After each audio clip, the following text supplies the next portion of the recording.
بسم الله الرحمن الرحيم. عما يتساءلون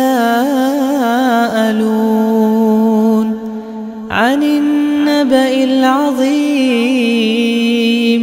الذي هم فيه مختلفون كلا سيعلمون ثم كلا سيعلمون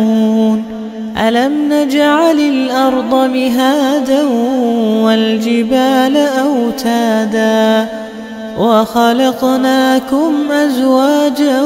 وجعلنا نومكم سباتا وجعلنا الليل لباسا وجعلنا النهار معاشا وبنينا فوقكم سبعا شدادا وجعلنا سراجا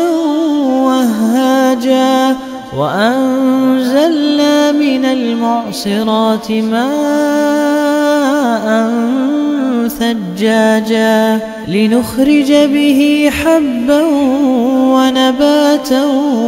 وجنات ألفافا إن يوم الفصل كان ميقاتا يوم ينفخ في الصور فتأتون أفواجا وفتحت السماء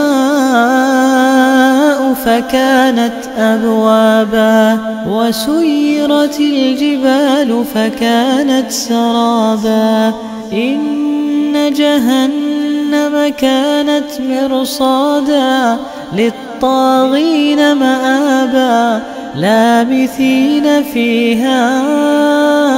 أحقابا لا يذوقون فيها بردا ولا شرابا إلا حميما وغساقا جزاء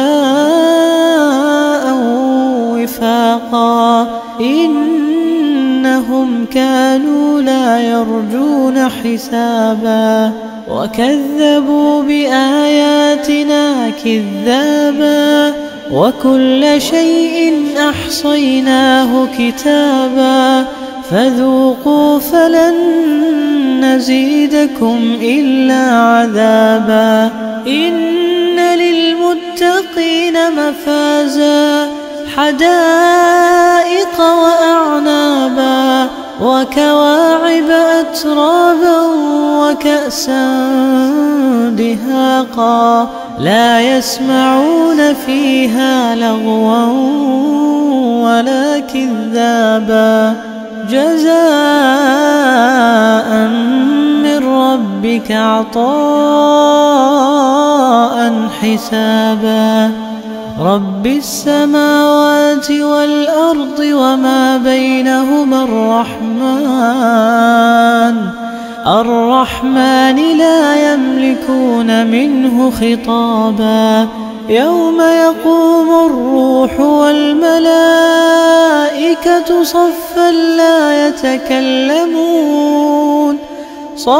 لا يتكلمون إلا من أذن له الرحمن وقال صوابا ذلك اليوم الحق فمن شاء اتخذ إلى ربه مآبا إنا